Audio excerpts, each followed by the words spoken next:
ఓంకారజన్య శ్రీవాణీం గణేశాక్షర శోభినీం చతుర్వేదమయీం వందే వేద విజ్ఞాన వేదికాం వేద విజ్ఞాన వేదికా.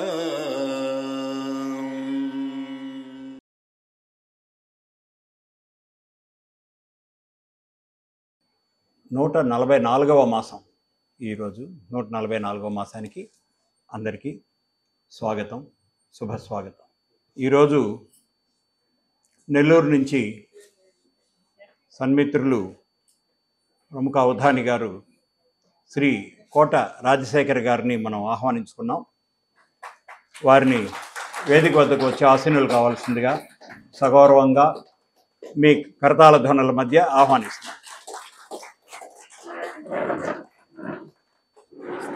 రుక్మిణీ కళ్యాణం, ప్రవతన భాగవతం, రుక్మిణీ కళ్యాణం. ఈరోజు పోతన భాగవతం నుండి రుక్మిణీ కళ్యాణం వారు ఆ అంశంపై ప్రసంగిస్తారు. పోతన భాగవతం నుంచే కాకుండా మూలం నుంచి వ్యాస భగవానుడి సంస్కృతం శ్లోకాలు కూడా వారు కొన్నిటిని మనకు అర్థమయ్యేలాగా చెప్పి మనకు వాటి నుంచి కూడా వివరణ అందజేస్తారు.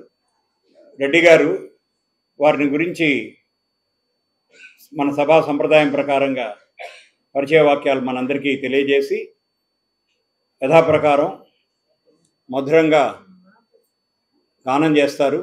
మనందరం ఆనందంగా ఆస్వాదిస్తాం. తర్వాత ఉపన్యాసకులు వారిని సత్కరించుకొని ప్రసంగంలోకి వెళ్దాం.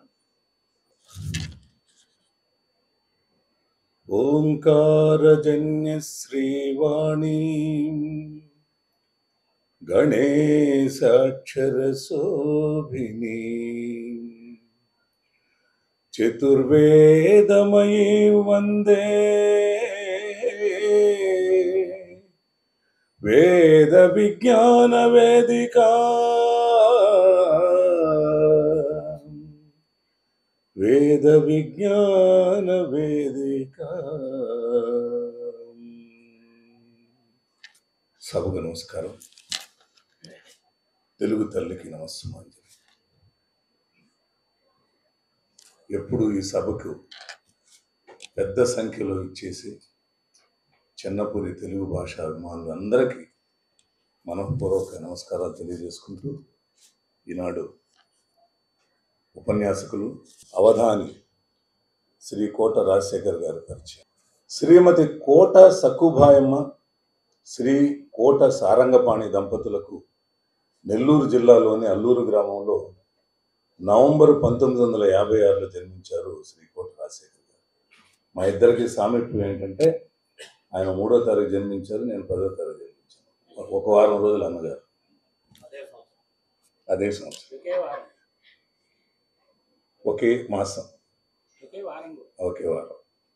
ప్రాథమిక విద్య అల్లూరులో అభ్యసించి నెల్లూరులోని వేద సంస్కృత కళాశాలలో సంస్కృతం చదివి ప్రొద్దుటూరులోని శ్రీ మలయాళ స్వామి ఓరియంటల్ కళాశాలలో విద్వానై ఆపై విశాఖపట్నంలోని ఆంధ్ర విశ్వవిద్యాలయం నుండి సంస్కృతంలో ఎంఏ స్నాతకోత్తర పట్టాన్ని పొందారు. వృత్తిపరంగా నెల్లూరులోని జిల్లా పరిషత్ ఉన్నత పాఠశాలలో తెలుగు పండిట్గా 79 నుండి 84 వరకు, 1979 నుండి 1984 వరకు, ఆ తరువాత 1984 నుండి 2014 వరకు అల్లూరులోని రామకృష్ణ జూనియర్ కళాశాలలో సంస్కృతోపన్యాసకులుగా పనిచేసి పదవి విరమణ చేశారు.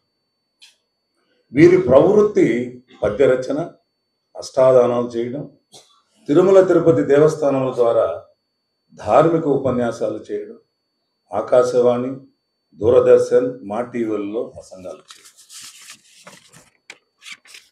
శ్రీ పోలేరమ్మ స్తుతిమాలిక, రోజుకో పద్యం, శంకరాభరణం, పద్య పంచసతి, తెలుగు పద్య వైభవము, శ్రీ సీతారామ కళ్యాణము, బాలకాండ పద్య అనువాదము, బాలకాండ వచనానువాదము వీరి రచన. సుందరకాండ, బాలకాండ, అయోధ్యకాండ శ్లోక పారాయణ ఆడియో కూడా చేశారు, సిడి చేశారు. 2013లో ఆంధ్రప్రదేశ్ ప్రభుత్వంచే రాష్ట్ర స్థాయి ఉత్తమ ఉపాధ్యాయ పురస్కారాన్ని, ప్రపంచ తెలుగు సభల్లో అవధానిగా సన్మానం, 2018లో ఆస్థాన పండితునిగా పుష్పకిరీటి సన్మానం, స్వర్ణాంగులీయక సత్కారం, అవధాని శేఖర బిరుదము పొందారు. 2023లో అమెరికాలోని డల్లాస్లో జరిగిన నాటా సభల్లో, లండన్లో నిర్వహించిన రామాయణ సభల్లోనూ పాల్గొని ప్రశంసలు అందుకు. మరి నేడు మన వేద విజ్ఞాన వేదిక నిర్వహిస్తున్నటువంటి తరతరాల తెలుగు కవిత ఉపన్యాస ధారావాహికలో 144వ ప్రసంగం పోతన భాగవతం రుక్మిణీ కళ్యాణం అనే అంశంపై ఉపన్యసించబోయే ఉపన్యాసమే కాదు, శ్రావ్యంగా పద్యాలను ఆలపించబోయే విశ్రాంతాచార్యులు, రచయిత, అష్టావధాని శేఖరులు, పండితులు, ధార్మిక ఉపన్యాసకులే శ్రీ కోట రాజశేఖర్ గారని ఈ సభకు వారిని పరిచయం చేస్తున్నారు. ఆనవాయితీగా సందర్భానుసారంగా 2 పద్యాలు అదే రుక్మిణీ కళ్యాణం నుంచి వారి అనుమతితోటి. నా మనసు దోచిన దొంగ శ్రీకృష్ణ, నువ్వు నాకు చాలా నచ్చావయ్యా స్వామి. నాకు ఈ మాట చెప్పడానికి సిగ్గు లేదు, నాన్న లేదు, ఆయన దగ్గర నేర్చుకున్నాను ఈ పదం. ఈ పద్యంలో నాన్న లేదు అని వస్తుంది, నాన్న అంటే సిగ్గు అని చెప్తూ ఆమె మనోభావాన్ని ఎలా వ్యక్తీకరిస్తుంది. ఏ నీ గుణములు కర్ణేంద్రియంబులు సోక దేహతాపంబులు తీరిపో, ఏ నీ శుభాకారమీక్షింప కన్నులకు అఖిలార్ధలాభంబు కలుగుచుండు, ఏ నీ చరణ సేవలే ప్రొద్దు చేసిన భువనోన్నతత్వంబు పొందగలుగు, ఏ నీల సన్నామమే ప్రొద్దు భక్తితో తడవిన బంధ సంతతులు వాయు, అట్టి నీయందు నా చిత్తము అనవరతము, అట్టి నీయందు నా చిత్తము అనవరతము, నచ్చియున్నది నీ ఆన నానలేదు, కరుణ చూడుము కంసారి కలవిదారి, శ్రీయుతాకార మానిని చిత్తచోరా,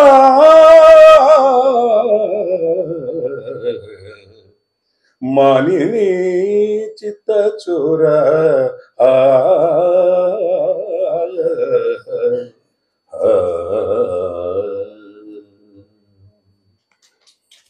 ఇక రెండవది, ఈ మొరను ఆలకించినటువంటి శ్రీకృష్ణుడు రథాన్ని వేసుకొని రథాన్ని అధిరోహించి రుక్మిణీదేవిని తీసుకెళ్ళడానికి వస్తాడు.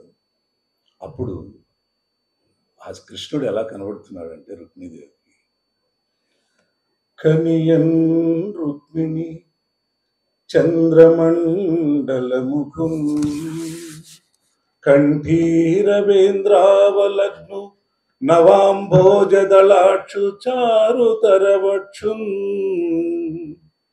మేఘ సంకాశదేహు నగారాతి గజేంద్రహస్త నిభబాగు,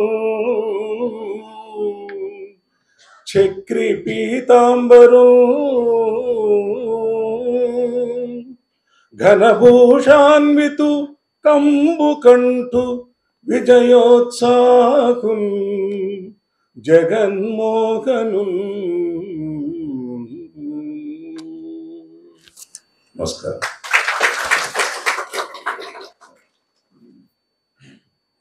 144వ మాసం అని తెలియజేశాను కదా. అంటే ఈ సభతో 12 సంవత్సరాలు పూర్తయింది అన్నమాట.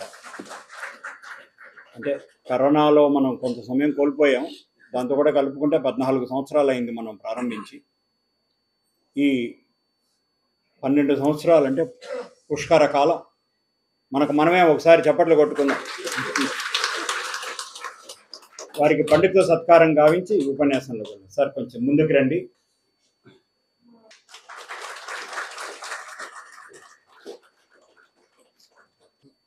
స్థిరకారుణ్యమతి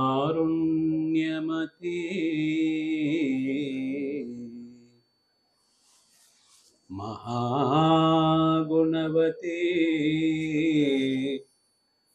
శృంగార లీలారతి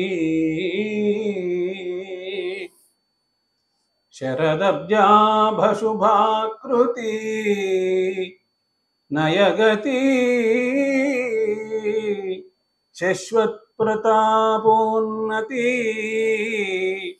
శశ్వత్ప్రభావోన్నతి సరసీజాత సముద్భవ ప్రియసతి సాహిత్య విద్యాధృతి నిరతాశేష జగన్నుతి భగవతి నిన్మృక్కెదన్ భారతి నిన్మృక్కెదన్ భారతి శ్రీ కైవల్య పదంబుజేరుటకునై చింతించెదన్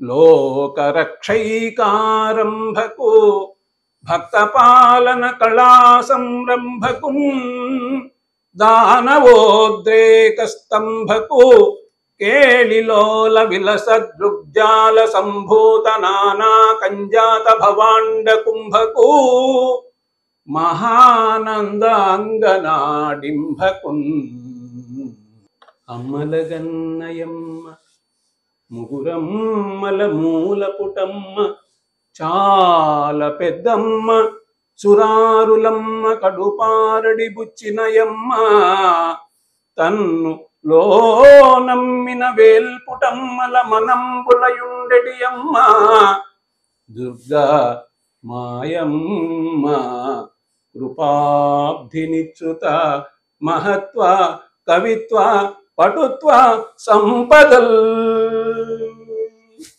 వేద విజ్ఞాన వేదిక కార్యక్రమానికి ప్రత్యేకంగా రెండవసారి ఆహ్వానించారు. ముఖ్యంగా ఈ ఇందాక వారు చెప్పినట్లుగా మధు గారు అట్లాగే మన జేకే రెడ్డి గారు చెప్పినట్లుగా ఇంతకుముందు నేను ఇక్కడ 4 మాటలు చెప్పాను. మా గురువు గారు నరాల రామారెడ్డి గారు వారు నన్ను ఇక్కడ పరిచయం చేశారు. యథాశక్తి అప్పుడు ఆ కార్యక్రమాన్ని పూర్తి చేశాను. మళ్ళీ రెండవసారి అవకాశం ఇచ్చారు. అవకాశం ఇచ్చినటువంటి మరి జేకే రెడ్డి గారు వారు చక్కగా పద్యాలు ఆలపిస్తూ ఉంటే ఈ రాగాలు నాకు తెలియదు అని నేను అనుకుంటూ ఉన్నాను. వారి రాగాలు నాకు తెలియదు. నాకు కూడా రాగాలు ఏం తెలియదు, ఏదో విని ఏదో నేను అంటూ ఉన్నాను అంతే. రాగాల పేర్లు కూడా నాకు తెలియదు. భాగవతములో రుక్మిణీ కళ్యాణం అనేటువంటి ఘట్టాన్ని అంటే అందరికీ తెలిసినటువంటి అంశమే. తెలిసిన అంశాన్ని మళ్ళీ మనం మననం చేసుకుందాం అంతవరకే. అయితే ఆంధ్రదేశం కాకుండా తమిళ దేశంలో తెలుగు మీద అభిమానంతో ఇంత చక్కగా 144వ కార్యక్రమాన్ని కూడా మరి అఖండంగా ఇలా నిర్వహిస్తూనే ఉన్నది ఈ వేద విజ్ఞాన వేదిక. చాలా సంతోషము. మా బంధువులందరూ మద్రాసులో ఉన్నారు. ఈ మద్రాసులో నేను మళ్ళీ కార్యక్రమం చేయడం అనేటువంటిది పరమానందంగా నాకు ఉన్నది. మరి కార్యక్రమాన్ని ప్రారంభం చేద్దాం. పురాణాల్లో భాగవత పురాణము ఎంతో గొప్పది. ఎందువల్లంటే వ్యాస మహర్షి ఆయన భారతాన్ని రాశాడు, పురాణాలు రాశారు. ఈ భాగవత పురాణం రాయకముందు ఆయన మనసులో కొంత వెలితి ఉంటే, విచారిస్తూ ఉంటే నారద మహర్షి వచ్చి నీవు భాగవత పురాణం రాయి, అందులో భక్తుల కథలు ఉంటాయి, భగవంతుని కథలు ఉంటాయి రాయమంటే భాగవతం రాసిన తరువాత వ్యాస మహర్షి శాంత మనస్కుడయ్యాడు. కాబట్టి వ్యాస మహర్షికే శాంతిని ప్రసాదించినటువంటిది భాగవత పురాణం అనేటువంటిది. అందులో దశమస్కంధం అనేటువంటిది ఒక హృదయ స్థానాన్ని ఆక్రమించిందని అనుకోవచ్చు. ఆ దశమస్కంధంలో పూర్వ భాగంలో మనకు ఈ రుక్మిణీ కళ్యాణం అనేటువంటి ఘట్టం అనేటువంటిది ఉన్నది. యథాశక్తి నేను ఇందులో ఉన్నటువంటి పద్యాల విషయం ప్రస్తావన చేసినప్పుడు అక్కడక్కడ వ్యాస మహర్షి ఏమి చెప్పారు, పోతన మహాకవి ఏ విధంగా అనువదించారు అనేటువంటి విషయాన్ని కూడా మీ ముందు ఉంచేటువంటి ప్రయత్నం చేస్తాను. మరి ఇంత గొప్పగా పోతన మహాకవి వ్రాశారు. మరి వారి గురించి 1-2 అంశాలు అంటే జంధ్యాల పాపయ్య శాస్త్రి గారు ఏమన్నారు, అట్లాగే మా గురువు నరాల రామారెడ్డి గారు ఏమన్నారు అనేది మీకు ముందుగా పరిచయం చేసి ఆ తర్వాత మనము ఆ ఘట్టంలోనికి వెళ్దాం. జంధ్యాల పాపయ్య శాస్త్రి గారు అంటారు, అయ్యా పోతన మహాకవి, నీవు పద్యం రాసేటప్పుడు ఆ ఘంటాన్ని పంచదార దగ్గర పెట్టుకొని ఆ పంచదారలో అద్ది మళ్ళీ రాస్తూ ఉంటావు. అందువల్లనేమో ఇంత తీయగా ఇంత మధురంగా పద్యాలు అనేవి తయారైనాయి అని జంధ్యాల పాపయ్య శాస్త్రి గారు కరుణశ్రీ గారు అంటారు. ముద్దులుగారా భాగవతమున్ రచించుచు పంచదారలో అద్దితివేమో ఘంటమును, పంచదారలో అద్దితివేమో ఘంటము, మహాకవిశేఖర మధ్య మధ్య అట్లు అద్దక వట్టి గంటమున అట్టిటు గీచిన తాటియాకులో పద్యములందు ఈ మధుర భావములో ఎచ్చట నుండి వచ్చురా అని జంధ్యాల పాపయ్య శాస్త్రి గారు అంటే, మా గురువు నరాల రామారెడ్డి గారు ఆ ఘంటము కొంచెం కరుగ్గా ఉందేమో, పాపయ్య శాస్త్రి గారు అట్లా అన్నారు. పోతన గారు చిగురాకు తీసుకొని చిగురాకునే గంటంగా చేసుకొని పుష్పాల్లో ఉండే మకరందాన్ని అద్దుతూ ఈ పద్యాలు రాశారు అని చెప్పారు. చూడండి, చివురాకుంగొని బాలభాను కిరణ శ్రీ ఫుల్ల పంకేజ సంభవమౌతేనియలోన అద్దుకొని భావం మెల్ల పండించి భాగవత గ్రంథము వ్రాసియుందువని సంకల్పింతూ కాకున్న ఈ నవమాధ్వీరస రమ్య శైలి కరకున్ గంటమ్మునన్ కల్గునే. చిగురాకుతో నీవు రాసా మా గురువు గారు నరాల రామారెడ్డి గారు రాసినటువంటి పద్యం. సరే, మొత్తం మీద ఇప్పుడు మనము రుక్మిణీ కళ్యాణ ఘట్టం దగ్గరికి వద్దాం. రుక్మిణీ కళ్యాణము కళ్యాణప్రదమైనటువంటిది. ఎంతోమంది మన పెద్దలందరూ కూడా పిల్లలకి ఎవరికన్నా పెళ్ళి ఆలస్యం అవుతూ ఉంటే రుక్మిణీ కళ్యాణం చదివించేటువంటి వాళ్ళు, మంచి వరుడు మంచి వధువు లభించేటువంటి వాళ్ళు. అట్లాగే కుటుంబంలో ఏదన్నా కొద్దిపాటి కలహాలున్నా రుక్మిణీ కళ్యాణం చదివితే ఆ కలహాలు తొలగిపోయి వాళ్ళ యొక్క అనుబంధం అనేటువంటిది చక్కగా పెరుగుతుంది అని కూడా పెద్దల యొక్క విశ్వాసం. మనకి ఇలాంటివి ఎన్నో ఉన్నాయి.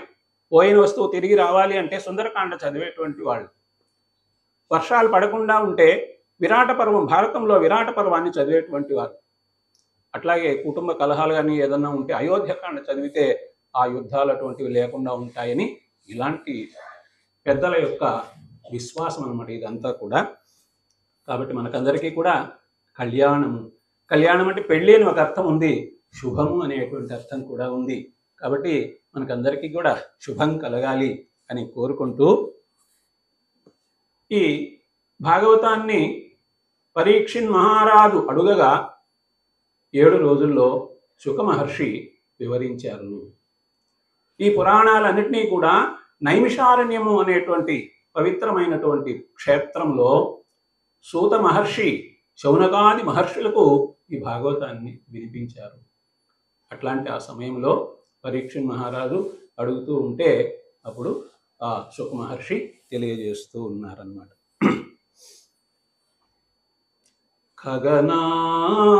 ఖగనాధుండు అమరేంద్రు గెల్చి సుధ మున్గైకొన్న చందమ్మునన్ జగతీనాథుల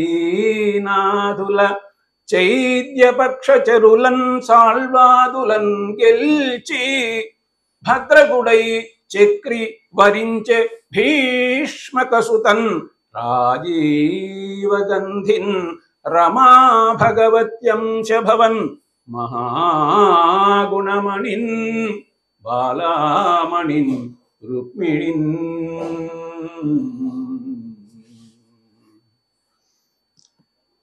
ఇది సుఖమహర్షి చెప్పారు.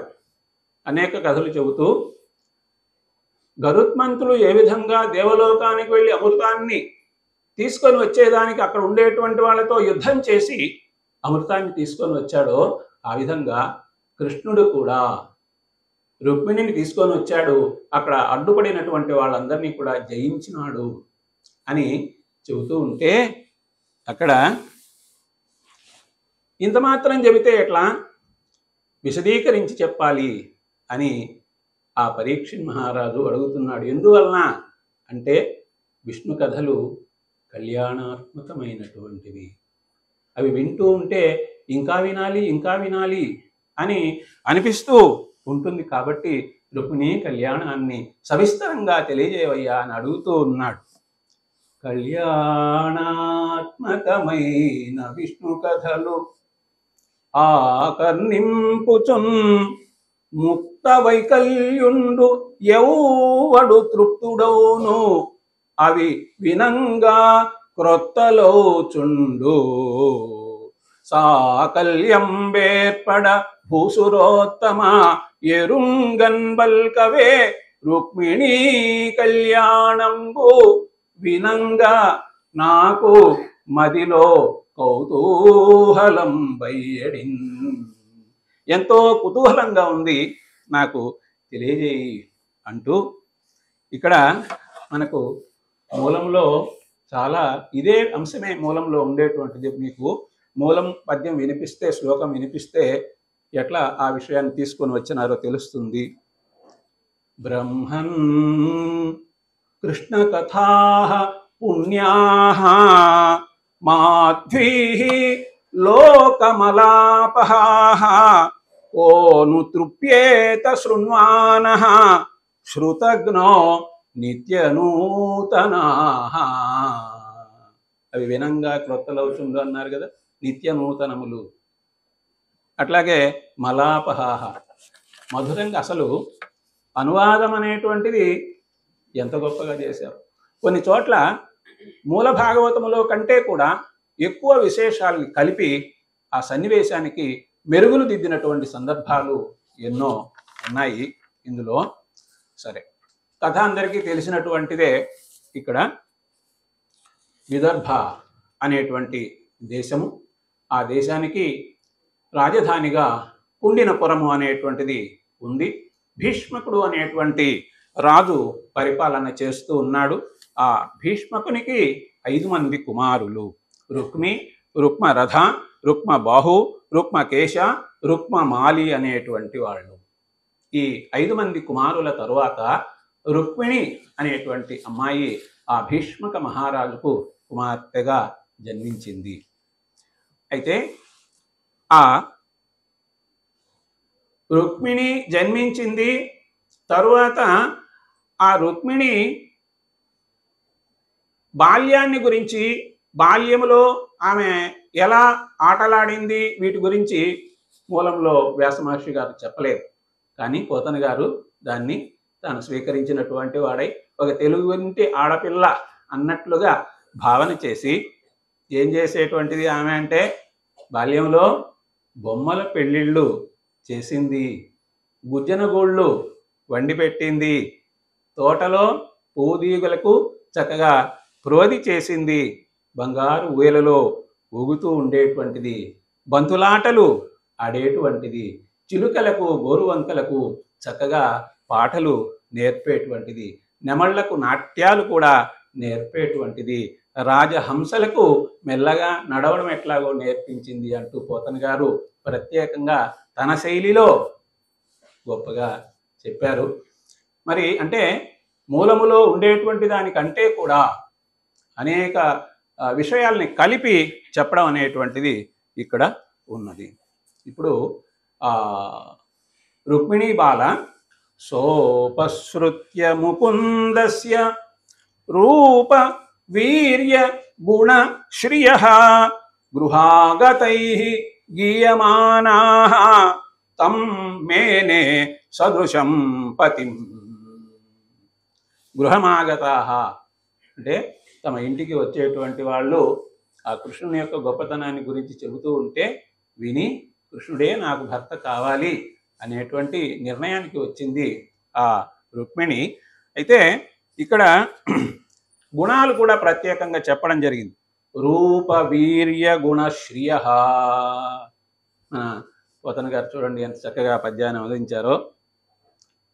తన తండ్రి గేహమునకు చనుదెంచుచునున్న అతిథి జనుల వలన కృష్ణుని రూప బల గుణాదులు విని కృష్ణుడు తనకు విభుడు తగిన విభుడని తలచెన్. అంటే మూలంలో ఉండేటువంటి విషయాన్ని ఏమాత్రము పోనేయకుండా సంపూర్ణంగా అలా తీసుకొని వచ్చారు పోతన గారు. అయితే ఇక్కడ రుక్మిణీ బాల ఏ విధంగా కృష్ణుని గుణాలు వినిందో అట్లాగే రుక్మిణి యొక్క గుణములను కూడా కృష్ణుడు విన్నటువంటి వాడై తాను కూడా చక్కగా ఈ రుక్మిణిని వివాహం ఆడాలి అనేటువంటి ఆలోచనకు వచ్చాడు. మరి వ్యాస భగవానుడు చెప్పారు చూడండి. తాం బుద్ధి లక్షణౌదార్య రూపశీల గుణాశ్రయాం కృష్ణశ్చ సదృశీం భార్యాం సముద్వోఢుం మనోదధే. అంటే ఆ రుక్మిణి యొక్క గుణములను విన్న తరువాత రుక్మిణిని వివాహం చేసుకోవాలని కృష్ణుడు కూడా అనుకున్నాడు. అది పోతన గారి పద్యము. ఆలన రూపు బుద్ధియు శీలము లక్షణము గుణము చింతించి తగన్ బాలారత్నము తనకు ఇల్లాలుగా చేకొందునంచు హరియున్ తలచెన్. ఆ కృష్ణుడు కూడా అసలు మనం చక్కగా ఆలోచించినట్లయితే రుక్మిణి ఆది మహాలక్ష్మి, కృష్ణుడు మహావిష్ణువు. అవతరించినప్పుడు వాళ్ళు అలాగే వస్తారు కదా. మన పెద్ద శ్లోకం చెప్తారు. రాఘవత్వే భవత్ సీత రుక్మిణీ కృష్ణ జన్మని అన్యేషు చావతారేషు విష్ణోః ఏషా అనపాయిని. అనపాయిని అంటే వదిలిపెట్టకుండా తోటే ఉండేటువంటి. అంటే రాముడుగా అవతరించినప్పుడు సీతమ్మగా వచ్చింది, కృష్ణుడుగా వచ్చినప్పుడు రుక్మిణిగా వచ్చింది, ఇతర అవతారాల్లో కూడా అలాగే వచ్చింది అనేటువంటి విషయము. కాబట్టి ఈ విధంగా రుక్మిణి మనస్సులో ఉంటే ఆ మనసులో ఉండేటువంటి విషయం తెలుసుకోకుండా వాళ్ళ అన్న మాత్రం వేరేగా ఆలోచిస్తూ ఉన్నాడు. బంధువులందరూ తల్లిదండ్రులు కూడా రుక్మిణి యొక్క మనస్సులో ఉన్నట్లే కృష్ణుడికి అమ్మాయిని ఇవ్వాలనే ఆలోచనలో ఉన్నారు. కానీ ఆ సందర్భంలో బంధువులెల్ల కృష్ణునకు బాలికనిచ్చదమంచు సేముషీ సింధులై విచారములు సేయగా వారలను అడ్డపెట్టి దుస్సంధుడు రుక్మి కృష్ణునెడ చాలా విరోధము చేసి మత్త పుష్పంధయ వేణినిత్తు శిశుపాలున కంచు తలంచే అంధుడై. వాడు అజ్ఞానం చేత గ్రుడ్డివాడై కృష్ణుని యొక్క గొప్పతనం అనేటువంటిది తెలియదు కాబట్టి శిశుపాలుడు అనేటువంటి తన మిత్రునికి ఇవ్వాలి అని అనుకుంటే అప్పుడు అన్న మనస్సులో ఉండేటువంటి ఆ భావాన్ని తెలుసుకున్నటువంటి ఆమె ఏం చేయాలి అనుకున్నది. చక్కగా సందేహం అనేది వచ్చినప్పుడు పెద్దవాళ్ళు ఆ సందేహాన్ని తీరుస్తారు, కష్టాన్ని తీరుస్తారు, గురువులు తీరుస్తారు. కాబట్టి గురువైనటువంటి అగ్నిజ్యోతనుడు అనేటువంటి బ్రాహ్మణుణ్ణి పిలిచి ఆయన దగ్గర తన కష్టాన్ని చెప్పుకునేటువంటి ప్రయత్నం చేస్తూ ఉంది. మూల భాగవతంలో అగ్నిద్యోతనుడు అనేటువంటి పేరు ప్రత్యేకంగా లేదు, కానీ పోతన గారు ప్రత్యేకంగా అగ్నిద్యోతనుడు అనేటువంటి పేరు పెట్టారు. అగ్నిని కూడా బాగా ప్రజ్వలింపజేసేటువంటి వాడు అనేటువంటి, ఇంకా అగ్ని కంటే ఎక్కువ కాంతి కలిగిన వాడు అనే అర్థాలు అందులో ఉన్నాయి. అన్నతలంపు తానెరిగి అన్నవ నీరజగంధి లోన ఆపన్నతనుంది ఆప్తుడగు బ్రాహ్మణుని ఒక్కని చీరి గర్వసంఛన్నుడు రుక్మి నేడు నను చైద్యునకిచ్చెదనంచునున్నవాడు ఎన్ని విధంబులంజని బుధేశ్వర చక్రికి విన్నవింపవే. చక్రి సుదర్శన చక్రాన్ని చేత ధరించి ప్రకాశించేటువంటి ఆ కృష్ణుని దగ్గరికి వెళ్ళి నా విషయం వివరించవయ్యా. ఇక్కడ కూడా మా తండ్రి గారి మాట చెల్లడం లేదు అనేటువంటి విషయాన్ని కూడా ప్రస్తావన చేయడం జరిగింది. పోతన గారు రాసేటువంటి పద్యాల్లో కొన్ని పదాలు చాలా గొప్పగా ఉంటాయి. దళసార్థక్యము అంటారు దాన్ని. అంటే ఆ పదమే అక్కడ ఉండాలి, వేరే పదం వేస్తే అంత గొప్పగా భావం అనేటువంటిది రాదు. తండ్రి గురించి చెప్తుంది చూడండి, ఈ మాట మూలంలో లేదు, తండ్రి గురించి ఇలా చెప్తుంది. అయ్యా కొడుకు విచారములు అయ్యయు వారింపజాలడు అటుగాకుండన్ నియమిరిగించి చీరుమో చయ్యన నిజ సేవకానుసారిన్ శౌరిన్. శౌరి సరే, కృష్ణుడు సూరసేన వంశంలో జన్మించిన వాడు. నిజ సేవకానుసారి, తన యొక్క భక్తులను చక్కగా అనుసరించేటువంటి వాడు, కాపాడేటువంటి వాడు అనేటువంటిది. కాబట్టి ఆ అగ్నిద్యోతనుడు ఆ సమాచారం స్వీకరించినటువంటి వాడై బయలుదేరి వెళ్ళాడు. వెళ్ళి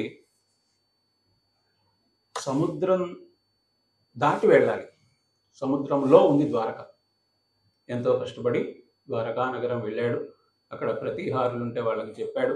లోపలికి వెళ్ళిన తర్వాత కృష్ణ భగవానుని దర్శించాడు.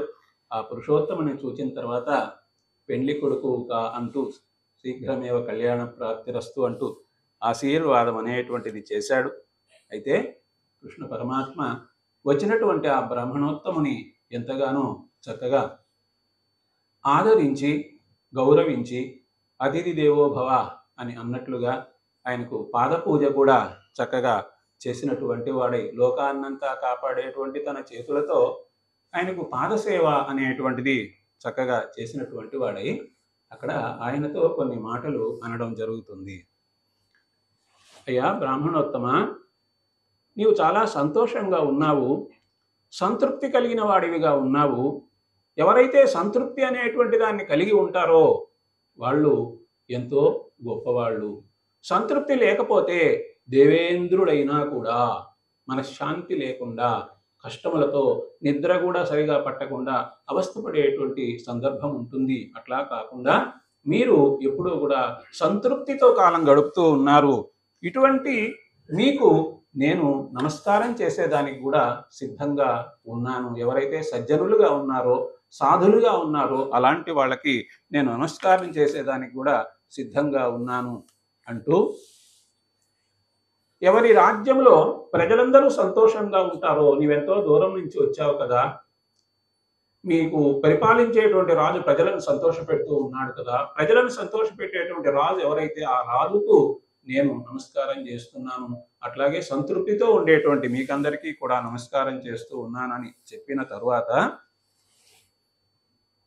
బ్రాహ్మణోత్తముడు అగ్నిద్యోతనుడు తాను రుక్మిణీదేవి పంపించినటువంటి సందేశాన్ని వినిపించేదానికి ప్రయత్నం చేస్తూ ఉన్నాడు. మూల భాగవతంలో 7 శ్లోకాలు ఉన్నాయి. ఆ 7 శ్లోకాలు కూడా వసంత తిలక అనేటువంటి గొప్ప మహనీయమైనటువంటి ఛందస్సులో, ఆ ఛందస్సుకు ఉదాహరణ మీకు చెప్పాలంటే, శ్రీ వెంకటాచలపతే తవ సుప్రభాతం. ఇది వసంత తిలక అనేటువంటి ఛందస్సులో ఉండేటువంటి ఒక భాగము. కాబట్టి ఈ 7 పద్యాలు కూడా అంటే మూల భాగవతంలో ఉండేటువంటి 7 పద్యాలు కూడా అలాగా ఉంటాయి. ఇక్కడ మనం ప్రతి సందర్భంలో కూడా గమనించవచ్చు ఏంటంటే మూల భాగవతం కన్నా కూడా మించి గొప్పగా ద్విగుణీకృతమయ్యేటట్లుగా పోతన గారు అనువదించారనేటువంటి విషయాన్ని ఇక్కడ ఆ 7 శ్లోకాలకు కూడా మరి ఈ పోతన గారు చక్కగా ఇంకా ఎక్కువగా పెంచి కూడా రాశారు. ఒక ఉదాహరణ చూడండి. శ్రుత్వా గుణాన్ భువన సుందర శృణ్వతాం తే, శ్రుత్వా గుణాన్ భువన సుందర శృణ్వతాం తే, నిర్విశ్య కర్ణ వివరైః హరతోంగతాపం, రూపం దృశాం దృశిమతామఖిలార్థలాభం, త్వయ్యచ్యుతా విశతి చిత్తమపత్రపం మే. ఇందులో 2 విషయాలు ప్రస్తావన చేశారు. ఏమిటి అంటే భువన సుందరుని యొక్క గుణాలు వింటూ ఉంటే శరీరం యొక్క తాపాలు తొలగిపోతాయి. అట్లాగే ఆ కృష్ణ భగవాన్ యొక్క రూపాన్ని చూస్తూ ఉన్నట్లయితే అఖిలార్థ లాభములు కలుగుతాయి. ఈ 2 విషయాలే చెబితే దీన్ని రెట్టింపు చేసి పోతన మహాకవి మరి ఇందాక మన జేకే రెడ్డి గారు ఒక పద్యం వినిపించారు, శీసు పద్యము. ఆ శీసు పద్యంలో ఇదే భావాన్ని రెట్టింపు చేసి ఏ నీ గుణములు కర్ణేంద్రియంబులు శోక దేహతాపంబులు తీరిపోవు. ఇది ఒకటి. ఏని శుభాకారమీక్షింప కన్నులకు అఖిలార్థలాభంబు కలుగుచుండు. ఇంతవరకు మూలంలో ఉన్నది. ఇంకా ఎక్కువగా ఏం చెప్పారంటే ఏ నీ చరణ సేవలు ఏ ప్రొద్దు చేసిన భువనోన్నతత్వంబు పొందగలుగు, ఏ నీల సన్నామము ఏ ప్రొద్దు భక్తితో తడవిన బంధ సంతతులు వాయు, అటి నీయందు నా చిత్తమనవరతము నచ్చియున్నది నీయాన నానలేదు, కరుణదూడుము కంసారి కలవిదారి శ్రీయుతాకార మానిని చిత్తచోర. అయ్యా శ్రీయుతమైనటువంటి ఆకారం కలిగినటువంటి వాడ అంటూ 2 అంశాలు ఉంటే దాన్ని 4 అంశాలుగా పెంచి చక్కగా చేశారు.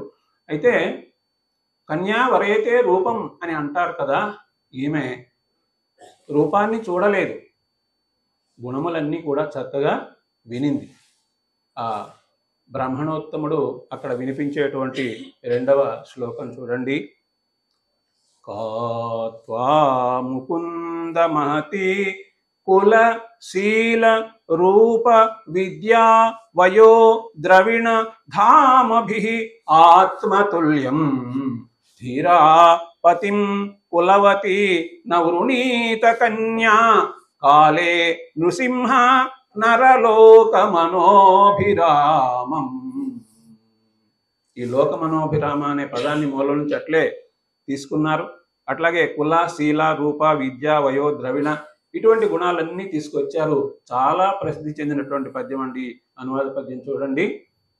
నీవు ఇన్ని సుగుణాలు ఉన్నాయి కాబట్టి నేను కోరుకుంటున్నాను అని మాత్రమే ఉంటే, ఇంకా పోతన గారు ఏం చెప్పారంటే నిన్ను నేనే మొట్టమొదట కోరుకుంటున్నానా? కాదు, నిన్ను అందరూ కోరుకుంటారు.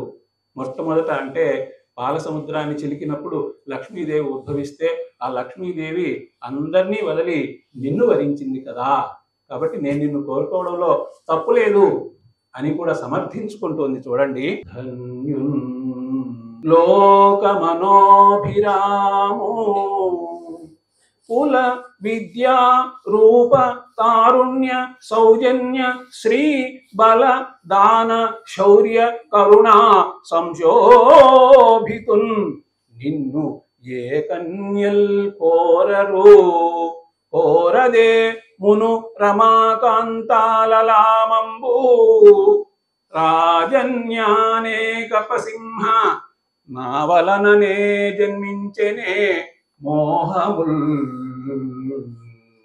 ఇంత ధైర్యంగా నన్ను ప్రేమించి ప్రేమలేఖ పంపిస్తావా అని అనుకోవద్దు. ఈ ధైర్యం అనేది నాతో మొదలు కాలేదు, ఆనాడు క్షీరసాగర మదనంలో లక్ష్మీదేవి. కాబట్టి ఇంకా కూడా ఏమంటుందంటే, నేను నిన్ను ఆరాధిస్తూ ఉంటే శిశుపాలుడు అనేటువంటి వాడు నన్ను వరించేదానికి సిద్ధపడుతూ ఉన్నాడు.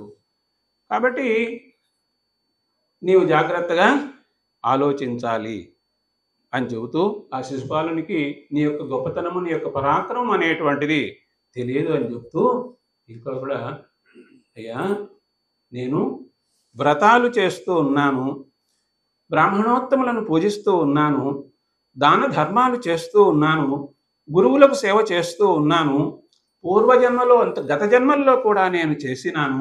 అన్నిటికీ లక్ష్యం ఏమిటి అంటే నీవే నా భర్త కావాలి అనేటువంటిదే.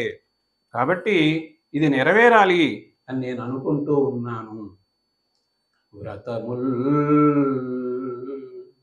దేవ గురు ద్విజన్మ బుధ సేవల్ దాన ధర్మాదులు గత జన్మంబుల ఈశ్వరున్ హరి జగత్ కళ్యాణు కాంక్షించి చేసి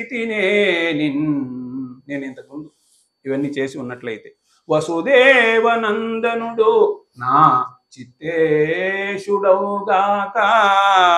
నిర్జితులైపోదురుగాక సంగరములో చేదీశ ముఖ్యాధముల్. యుద్ధంలో ఆ చేది దేశానికి సంబంధించినటువంటి శిశుపాలుడు ఉన్నాడే, వాళ్ళందరూ కూడా, వాడితో ఉన్నటువంటి వాళ్ళందరూ కూడా జయింపబడుదురు కాగా అంటూ వసుదేవ నందనుడే నాకు భర్త కావాలి అనేటువంటిది చెబుతూ, కాబట్టి నేను నిన్ను ఆరాధిస్తున్నాను, నీవు నన్ను తీసుకుని వెళ్ళి వివాహం చేసుకో. వివాహాల్లో, అష్టవిధ వివాహాల్లో రాక్షస వివాహం అనేటువంటిది ఉంది కదా, ఆ రాక్షస వివాహం ద్వారా అంటూ ఆ సమాచారాన్ని కూడా చెబుతూ, అంటే ఇక్కడ కన్యాశుల్కము అనేటువంటిది కూడా ఒక మాట అంటుంది. నేను వీర్య శుల్కను, కాబట్టి నీ పరాక్రమాన్ని కట్నంగా భావించి ఇక్కడ అవసరమైతే యుద్ధం చేసి నీ పరాక్రమాన్ని ప్రదర్శించి తీసుకొని వెళ్ళు అంటూ. అయితే అంతఃపురంలో ఉంటావు కదా, నిన్ను ఎలా తీసుకొని వెళ్ళాలి అని అనుకుంటావేమో. మూల శ్లోకం కూడా వినండి. అంతఃపురాంతరచరీం అనిహత్య బంధూన్ త్వాముద్వహే కథమితి ప్రవదామ్యుపాయం పూర్వేద్యురస్తి మహతి కులదేవయాత్రా యస్యాం బహిః నవవధూః గిరిజాముపేయాత్. పెళ్లికి ముందు గౌరీ పూజ అనేటువంటిది ఉంటుంది. అంతఃపురం నుంచి వెలుపలికి రావడం జరుగుతుంది. కాబట్టి నేను అక్కడికి వెళ్ళినప్పుడు నీవు నన్ను తీసుకుని వెళ్ళేదానికి అవకాశం ఉంది.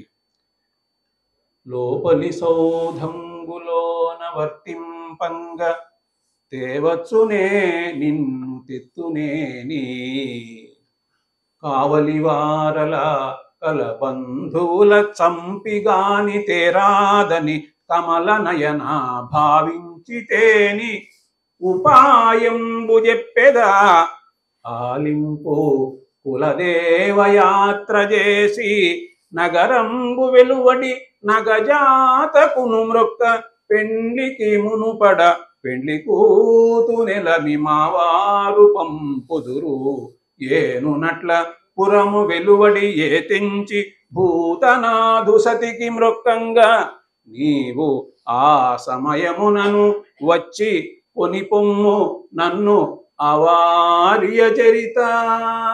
ఈ పదం చూడండి, అవార్య చరిత అంటే నిన్ను వారించేదానికి ఎవరికీ కూడా ఎక్కడా కూడా శక్తి అనేటువంటిది లేదు. అవార్య చరిత, రావయ్యా, తీసుకొని వెళ్ళవయ్యా. ఇంకొక విషయం, చాలా ముఖ్యమైనటువంటి విషయం ఏంటంటే, భగవంతుడు అయినటువంటి నీ పాద రజస్సు తమ శిరస్సుల మీద చల్లుకొని పవిత్రులను కావాలని ఎంతోమంది కోరుకుంటూ ఉంటారు. పరమశివుడు కూడా యశ్యాంఘ్రి పంకజ రజస్నపనం మహాంతో వాంఛన్త్యుమాపతి ఉమాపతి వాంఛన్త్యుమాపతిరివాత్మతమోపహత్యై యర్హ్యంబుజాక్ష నలభేయ భవత్ప్రసాదం జహ్యామసూన్ వ్రతకృశాన్ శతజన్మభిః స్యాం. పరమశివుడు కూడా నీ యొక్క పాదధూళిని శిరస్సు మీద ధరించాలని, ఎందుకు అజ్ఞానం తొలగిపోవాలని యోగులు కూడా ఈ విధంగా భావన చేస్తూ ఉంటారు. అటువంటి నీ అనుగ్రహం కలగకపోతే 100 జన్మలైనా సరే ఎదురు చూస్తూ ఉంటాను అంటూ ఉంది. ఘనులు ఆత్మీయ తమో నివృత్తి కొరకై గౌరీషు మర్యాద, ఈశ్వరుని వలె గౌరీషు మర్యాద యౌవని పాదాంబుజతోయమందు మునుగన్ వాంఛింతురు. ఏను అట్టి నీ అనుకంపన్ విలసింపనేని, నీ దయతో నేను విలసిల్లపోతే నీ అనుకంపన్ విలసింపనేని వ్రతచర్యన్ 100 జన్మంబులన్ నిను చింతించుచు ప్రాణముల్ విడిచెదన్ నిక్కంబు ప్రాణేశ్వరా. శిశుపాలుడు ఇలాంటి వాళ్ళని నేను వివాహం చేసుకోను, మరి నేను ప్రాణములు విడిచిపెట్టేదానికైనా సిద్ధమే అంటూ ఇక్కడ ఆ 7 శ్లోకాలు పూర్తయిపోయాయి. అయినా కూడా మరి పోతన మహాకవి ఆయన ఇంతకుముందు ఏం చెప్పాడంటే, అక్కడ ఏనీ గుణములు కర్ణేంద్రియంబులు శోక దేహతాపములు సీరిపోవన్నారు. అంటే చెవులలో నీ యొక్క గుణాల గురించి వింటూ ఉండాలని, అలా వినకపోతే ఈ చెవులు వృధా. ప్రహ్లాద చరిత్రలో కూడా ఇటువంటి పద్యం మనకు ఉన్నది. ప్రాణేశ నీ మంజు భాషలు వినలేని కర్ణరంధ్రంబుల కలిమియేలా.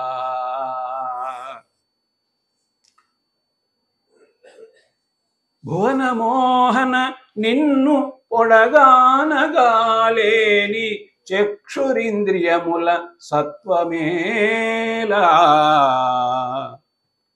నిరజాతనయన నీ వనమాలికా గంధమబ్బలేని ఘ్రాణమేలా. ధన్యచరిత నీకు దాస్యంబు చేయని జన్మమేలా. ఎన్ని జన్మములకు, ఎన్ని జన్మలైనా సరే నీకు ఈ శరీరాన్ని సమర్పించుకోవాలి. ఈ శరీరంలో ఉండే అవయవములన్నీ కూడా నీ కైంకర్యం కోసమే ఉపయోగపడాలి అని ఇక్కడ ఇదంతా కూడా మనం బాగా ఆలోచించినట్లయితే, ఒక భక్తుడు భగవంతుని చేరుకునేదానికి శరణాగతి అనేటువంటి మార్గంలో ఈ విధంగా ఆలోచించాలి అనేటువంటిది ప్రత్యేకంగా తెలియజేస్తూ ఉంటారు. జీవాత్మ పరమాత్మను చేరుకునేదానికి ఈ విధమైనటువంటి మార్గంలోనే శరణు అనేటువంటిది ఉండాలి అని ఆ విధంగా చెప్పిన తర్వాత ఆ విషయాలన్నీ విన్నటువంటి కృష్ణ పరమాత్మ తాను అలాగే ఈ రుక్మిణి యొక్క గుణాలను నేను ఎప్పుడో విన్నాను, ఆమెను వివాహం చేసుకోవాలని నేను అనుకుంటూ ఉన్నాను అని చెబుతూ, అయితే ఆ సందర్భంలో ఈ బ్రాహ్మణోత్తముడు ప్రత్యేకంగా, అంటే పోతన గారు చెప్పారు, అక్కడ మనకు వ్యాస మహర్షి గారు చెప్పకపోయినా తన మాటగా ఇది నా మాట అంటున్నాడు ఆ బ్రాహ్మణోత్తముడు. వియానికైనా కయ్యానికైనా సమవుజ్జి కావాలంటారు కదా, అలాగా మీ ఇద్దరు కూడా తగిన వాళ్ళు అంటున్నాడు. ఆయలనాగ నీకు తగును అంగనకుంతగుదీవు మా ఉపాధ్యాయులయాన పెండ్లియగు తప్పదు జాడ్యములేలా. నీవు నీతోయము వారి గూడుకొని తోయరుహానన తెత్తుగాని విచ్చేయుము శత్రులన్నురుము చేయుము సేయుము శోభనం విలన్. మీకు ఇద్దరికి కూడా ఒకరికి ఒకరు తగిన వారు అనేటువంటి విషయాన్ని చెబితే అప్పుడు ఆయన కృష్ణ పరమాత్మ అంటూ ఉన్నాడు, నేను ఎప్పటి నుంచో కూడా రుక్మిణిని వివాహం చేసుకోవాలని అనుకుంటూ ఉన్నాను, ఆ ఆలోచనతో నాకు సరిగా కూడా నిద్ర కూడా లేదయ్యా. మరి శిశుపాలుడు వివాహం చేసుకోవాలనేటువంటి ఆలోచన చేస్తున్నట్టు కూడా నేను విన్నాను. కాబట్టి నేను అక్కడికి వస్తాను, ఆమెను తీసుకొని ఇక్కడికి మళ్ళీ వచ్చి వివాహం చేసుకుంటానంటూ ప్రత్యేకంగా అంటున్నాడు. చూడండి, వచ్చెద విదర్భ భూమికి చొచ్చెద భీష్మకునిపురము సురుచిరలీలం తెచ్చెద బాలన్ వ్రేల్మిడి వ్రచ్చెద అడ్డంబురిపులు వచ్చిన పోరన్. ఆ పద్యాల్లో ఎక్కడ ఏ విధమైనటువంటి పదాలు వాడాలి అంటే అక్కడ అంటే యుద్ధానికి వచ్చేదానికి శత్రువుల్ని చంపేదానికి సిద్ధమవుతున్నా అనేటువంటి ఈ విషయం ఆ రసం రౌద్ర రసం అనేటువంటిది కనిపించేటట్టుగా కూడా చక్కగా ఆయన తెలియజేయడం జరిగింది. తర్వాత పెళ్లి నక్షత్రం ఏమిటి అంటే ఫలానా అని ఆ బ్రాహ్మణోత్తముడు చక్కగా చెప్పిన తరువాత మరి ఇరువురు కూడా బయలుదేరారు. గొప్ప అశ్వములను తాల్చినటువంటి దారుకుడు అనేటువంటి సారథి వచ్చాడు. ఆ రథంలో ఇద్దరు కూడా బయలుదేరారు. అయితే అక్కడ ఆమె వెళ్ళినటువంటి వాడు ఇంతవరకు తిరిగి రాలేదే అనుకుంటూ రేపే పెళ్ళి లగ్నం ఎల్లి వివాహమున్ గదిసే ఏలారాడు గోవిందుడు ఉద్విగ్నం బయ్యడి మానసంబు వినెనో వృత్తాంతమున్ బ్రాహ్మణుండు అగ్నిద్యోతనుడు ఏటికింతడసే నాయత్నంబు సిద్ధించునో భగ్నం బైచనునో విరించి కృతము ఎభంగిన్ ప్రవర్తించునో అంటూ ఆమె ఆలోచిస్తూ ఉంది. రకరకాల ఆలోచనలు, పని కాకపోతే ఎన్నో రకాలైన ఆలోచనలు కదండి. ఘనుడు ఆ భూసురుడు ఏగెనో నడుమ మార్గశ్రాంతుడై చిక్కెనో విని కృష్ణుండు ఇది తప్పుగాదలచెనో విచ్చేసెనో ఈశ్వరుండు అనుకూలింపదలంచునో తలపడో ఆర్యా మహాదేవియున్ నను రక్షింప ఎరుంగునో ఎరుగదో నా భాగ్యము ఎట్లున్నదో అని ఆమె అంతగా ఆలోచన చేస్తూ ఉంది. పరిపరి విధాల ఆలోచన చేస్తూ ఉన్నటువంటి ఆ సమయంలో ఆమెకు శుభశకునం అంటే స్త్రీలకు ఎడమవైపు చేయి భుజము కన్ను అదిరినట్లయితే శుభం అంటారు కదా. మగువకు శుభంబు చెప్పు చందంబున వామ ఊరు లోచన భుజంబులు అదరేమో అని చెప్పారన్నమాట. మూలంలో కూడా అది ఉన్నది. అయితే ఇక్కడ బ్రాహ్మణోత్తముడు అంటే వాడు బయలుదేరి వచ్చేసారు. ఆ బ్రాహ్మణోత్తముడు విడిగా ఒక్కడుగా మళ్ళీ ఈ రుక్మిణి బాల దగ్గరికి వచ్చాడు. వచ్చిన తర్వాత చూచాడు, ఆమె చూచింది ఆయన ముఖాన్ని. సంతోషంగా ఉన్నాడు కాబట్టి అనుకున్న పని నెరవేరింది అనేటువంటి ఆలోచనలో ఉంది. ఎవరికైనా ఏదైనా పని గురించి చెప్పేటప్పుడు ఆ పని చివరిలో ఫలితం చెప్పకుండా ముందే ఫలితం చెప్పాలి.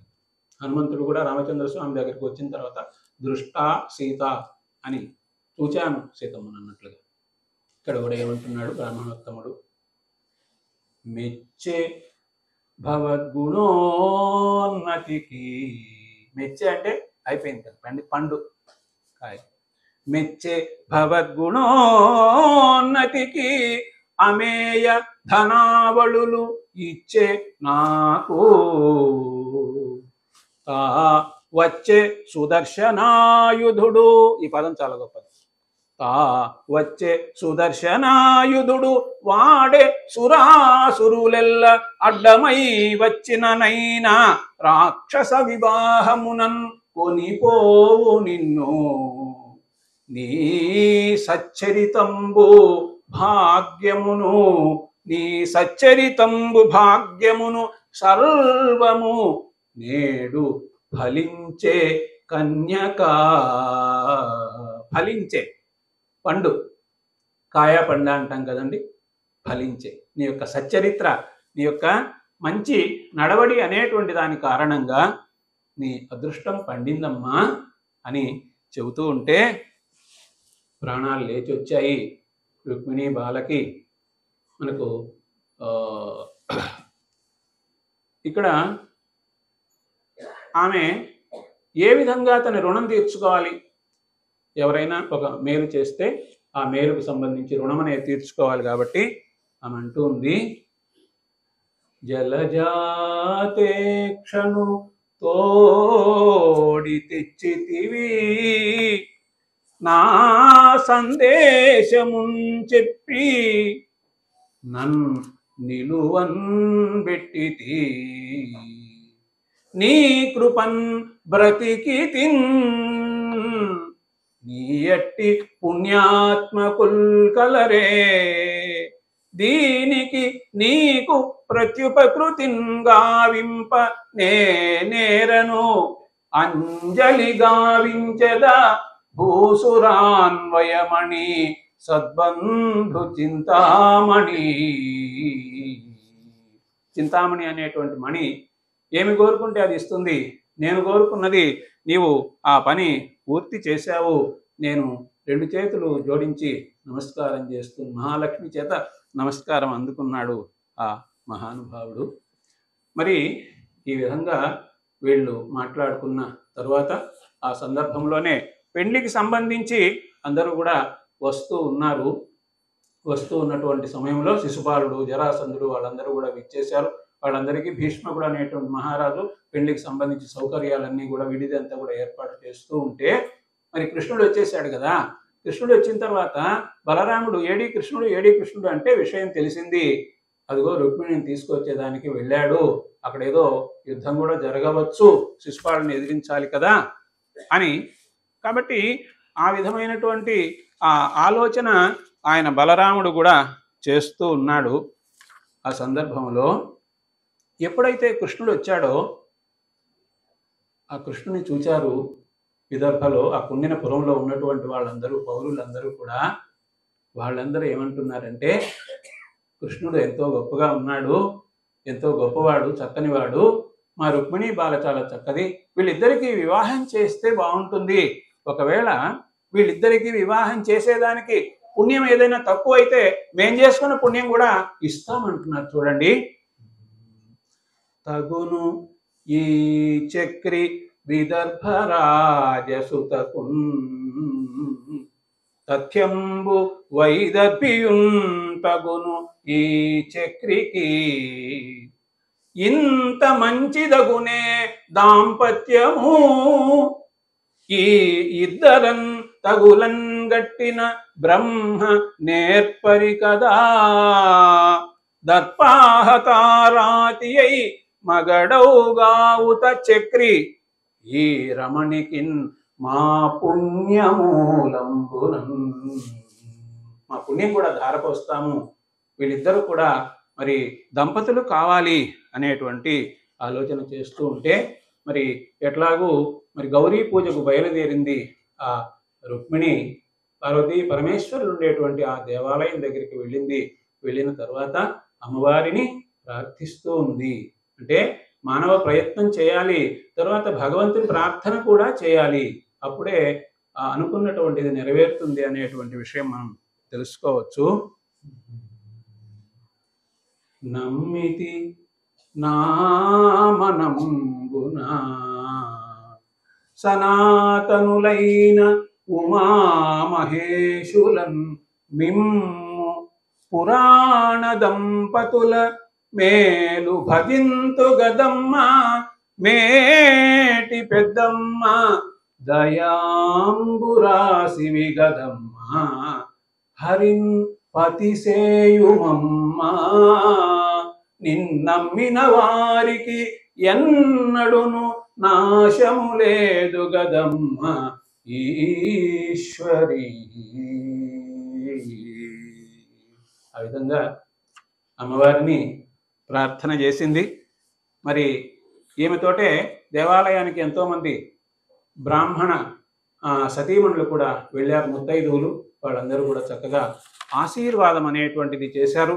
ఆ ఆశీర్వాదాలన్నీ కూడా అందుకొని ఆమె ఆ దేవాలయం నుంచి వెలుపలికి వస్తూ అక్కడ ఉండేటువంటి, అంటే ఈమె నగరం దగ్గరికి, అంటే పార్వతీదేవి అమ్మవారి దగ్గరికి వచ్చిన అనే విషయం తెలిసి ఎంతోమంది అక్కడికి వచ్చున్నారు. వాళ్ళల్లో రాజకుమారులు కూడా ఉన్నారు. ఆ వాళ్ళల్లో వెతుకుతూ ఉంది కృష్ణుడు ఎక్కడ ఉన్నాడు అనేటువంటి ఆ ఆలోచన చేస్తూ ఉంది. అప్పుడు ఆ మామూలుగా అంతఃపురంలో ఉండేటువంటి రాకుమారి అందరికీ కూడా చూచేదానికి అవకాశం లేదు కాబట్టి ఇప్పుడు గౌరీ పూజ చేసి వస్తూ ఉంది కాబట్టి ఆ రుక్మిణిని అక్కడ నగరంలో ఉండేటువంటి వాళ్ళందరూ కూడా చక్కగా చూస్తూ ఉన్నారు. ఎంత చక్కగా ఉంది రుక్మిణి. అళినీలాలక పూర్ణచంద్రముఖి ఏణాక్షిన్ ప్రవాళాధరన్ కలకంఠిన్ నవపల్లవాంఘ్రియుగళన్ గంధేభ కుంభస్తనిన్ పులినశ్రోణి నిభేంద్రయానన్ అరుణాంభోజాతహస్తన్ మహోత్పలగంధిన్ మృగరాజ మధ్యగని విభ్రాంతాత్ములైరి అందరూ ఆశ్చర్యపడుతూ ఉన్నారు ఆమె యొక్క రూపమునకు, ఆమె యొక్క గుణమునకు, ప్రవర్తనకు, భక్తికి, వీటన్నిటికీ కూడా చూచి. అలాంటి సమయంలో ఆమె ఎవరి కోసం చూస్తూ ఉంది? కృష్ణుని కోసం చూస్తూ ఉంది. రాజును చూచిన తర్వాత కృష్ణుడు కూడా అక్కడ ప్రత్యక్షమయ్యాడు. ఆ కృష్ణుని చూచింది. కనియన్ రుక్మిణి చంద్రమండలముఖున్ కంఠీరవేంద్రావలగ్నో నవాంభోజదళాక్షో చారుతరవక్షున్ మేఘ సంకాశదేహో నగారాతి గజేంద్ర హస్త నిభబాహున్ చక్రీ పీతాంబరున్ ఘనభూషాన్వితు కంబుకంఠో విజయోత్కంఠున్ జగన్మోహనున్. జగన్మోహనమైన ఆకారంతో, దివ్యమంగళ స్వరూపంతో కనిపిస్తే అప్పుడు ఆమె ఆనందంతో పరవశించినటువంటిది అయి అక్కడి నుంచి ఆమె దగ్గరకు వెళ్ళింది. కృష్ణ పరమాత్మ దగ్గరికి తీసుకున్నాడు, రథం మీద ఎక్కించుకున్నాడు.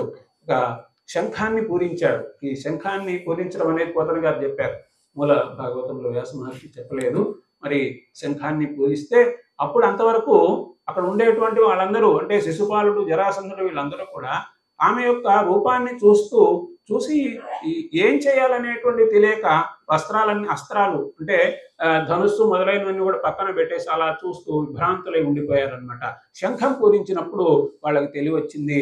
ఏం జరిగింది అంటే అనే లోపలనే కృష్ణుడు బయలుదేరి వెళుతూ ఉంటే అప్పుడు అక్కడికి మరి శిశుపాలుడు, జరాసంధుడు వీళ్ళందరూ వెంబడించారు. మరి అక్కడ యుద్ధం అనేటువంటిది జరిగింది. ఆ యుద్ధం జరిగినప్పుడు కృష్ణుడు కోదండాన్ని కూడా ధరించాడు. కోదండ కృష్ణుడు, మామూలుగా కోదండ రాముడు, కోదండ కృష్ణుడు తన యొక్క బాణ పరంపరలతో అక్కడ యుద్ధం అనేటువంటిది చేయడం జరిగింది.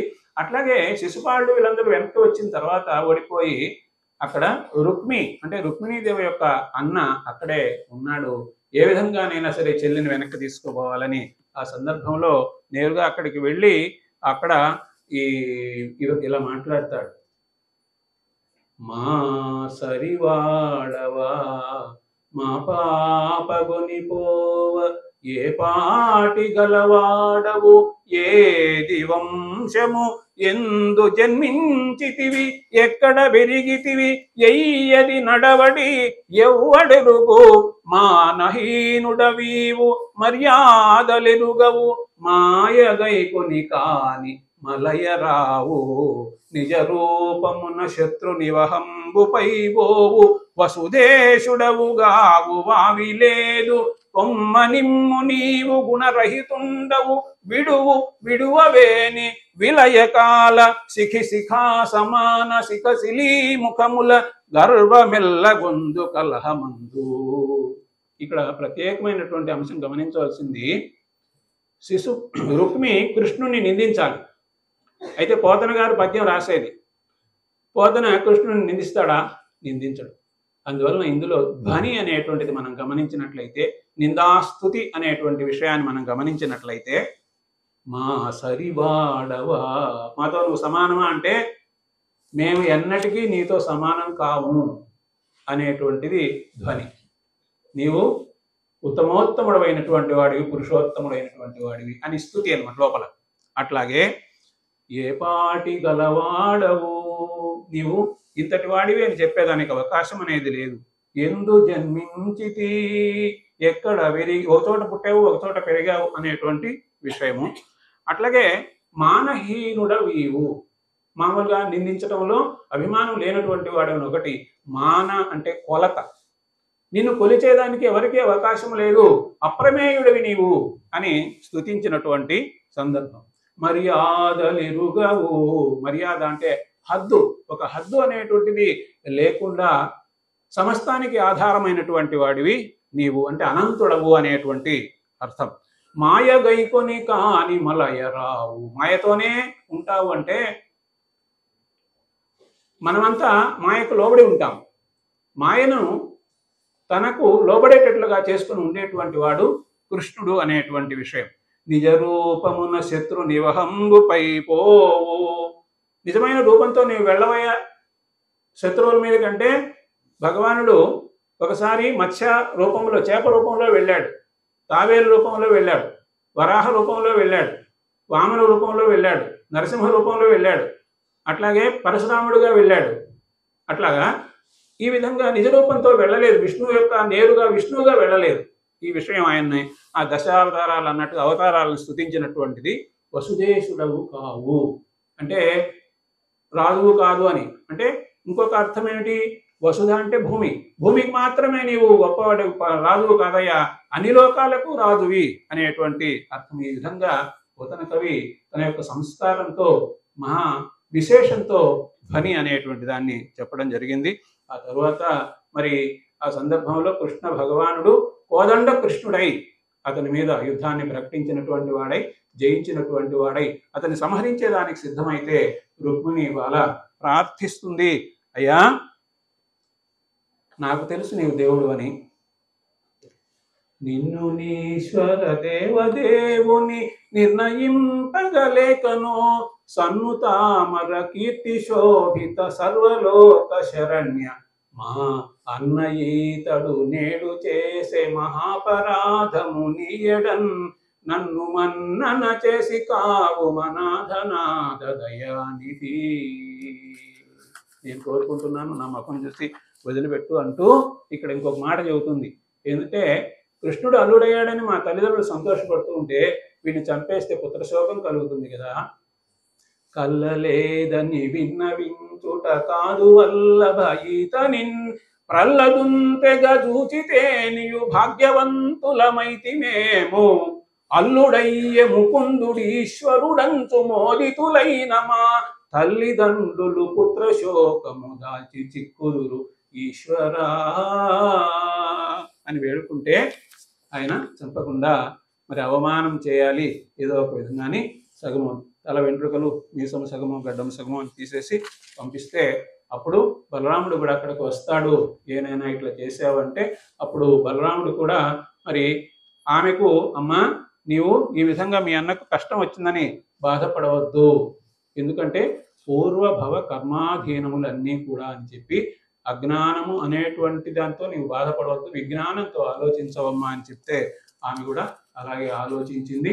ఆ తర్వాత తాను తీసుకుని వెళ్ళి ఆ ద్వారకలో ధ్రువకీర్తిన్ హరి పెండ్లియాడే నిజ చేతోహారిణిన్, మానవైభవ గాంభీర్య విహారిణిన్, నిఖిల సంపత్కారిణిన్ సాధు బాంధవ సత్కారిణి పుణ్యచారిణి మహాదారిద్ర్య సంహారిణిన్ సువిభూషాంబరధారిణిన్ గుణవతీ చూడామణిన్ రుక్మిణిన్.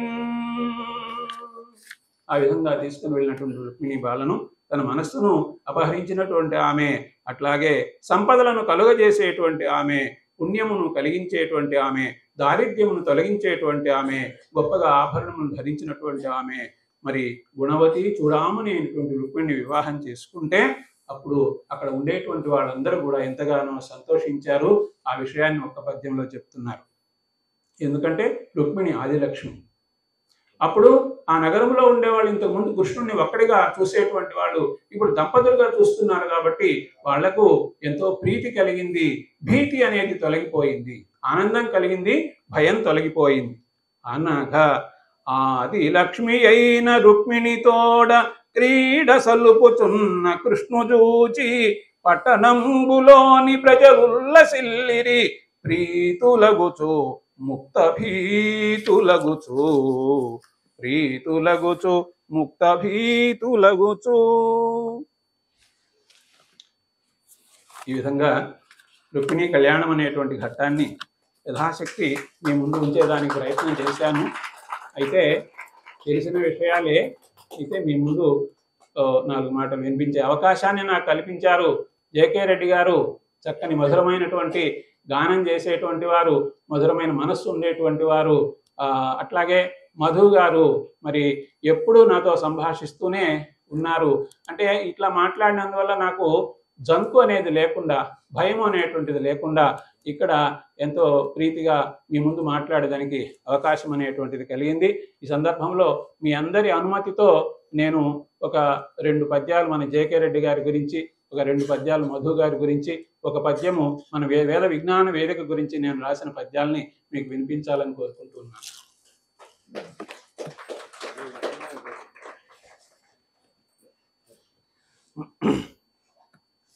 చెన్నై వేద విజ్ఞాన వేదిక వారు పుష్కర కాలంగా ప్రతి నెలలో చివరి ఆదివారం నిర్వహిస్తూ ఉన్న తరతరాల తెలుగు కవిత ఉపన్యాస ధారావాహిక సభలలో 144వ ప్రసంగం సందర్భంగా అధ్యక్షులు శ్రీ జేకే రెడ్డి గారికి సమర్పించబడిన ప్రశంసా పద్యము.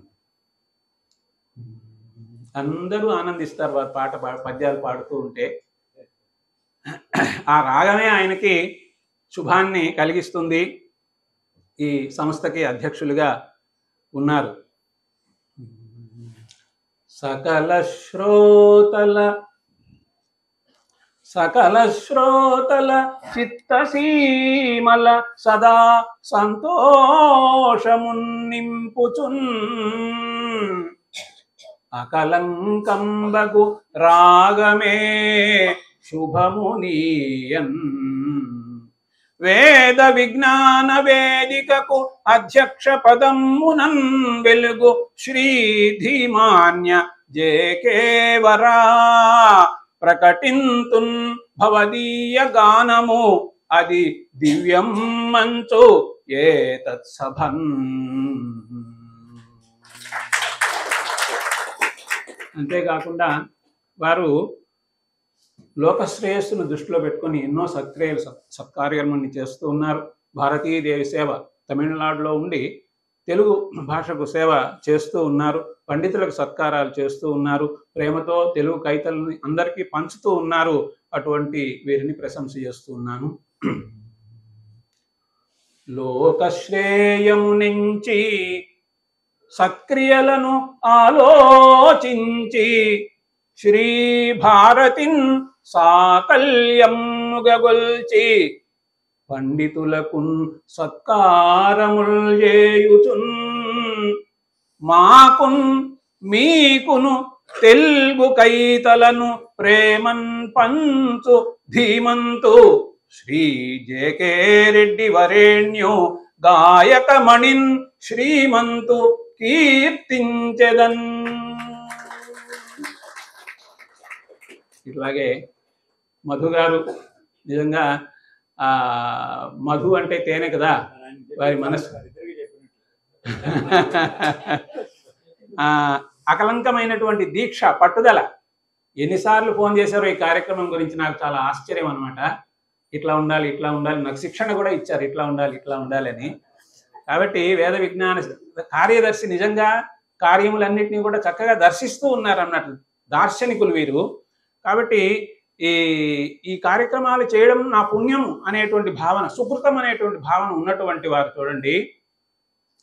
అకలంకంబగు దీక్షయే జయమునీయన్ వేద విజ్ఞాన వేదికయన్ సంస్థకు కార్యదర్శిగా కళాతేజము చేకూర్చుచున్ మకుట ప్రాయమనంగ తెలుగు సభలన్ మాన్యంబుగా కూర్చుటే సుకృతంబు ఔనను కందనూరు మధు విస్ఫూర్తిన్ ప్రశంసించెదన్. ఇన్ని రోజులుగా నేను వారితో మాట్లాడుతూ ఉంటే నాకు అర్థమైంది ఏమిటి అంటే, చాలాసార్లు రోజుకు 2 సార్లు 3 సార్లు కూడా మాట్లాడుతుంటాను. ఎట్లా ఆయన మాట, మధురములైన మాటలను మంచిగా పల్కెడివాడు, ఆయన వాడు వాడు అంటున్నా కూడా బాధపడు. మధురములైన మాటలను మంచిగా పల్కెడివాడు సర్వదా మధురములైన భావముల మంచిని పెంచెడివాడు తెలుగునన్ మధురములవు ప్రసంగముల మాన్యత కూర్చెడివాడు కందనూర్మధు గుణవంతుడంచు బుధమాన్యుడటంచు ప్రశంస చేసెదన్. చివరగా మన వేద విజ్ఞాన వేదిక గురించి,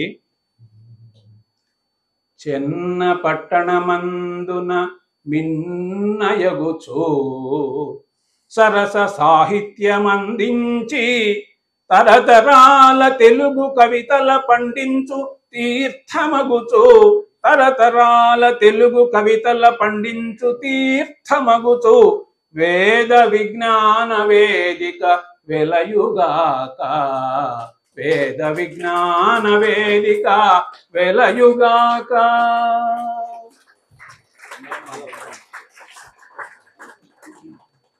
అందరికీ ధన్యవాదాలు. ఎంతో శ్రద్ధతో ఆలకించారు, ఆశీర్వదించారు. అందరికీ కూడా నమస్కారాలు.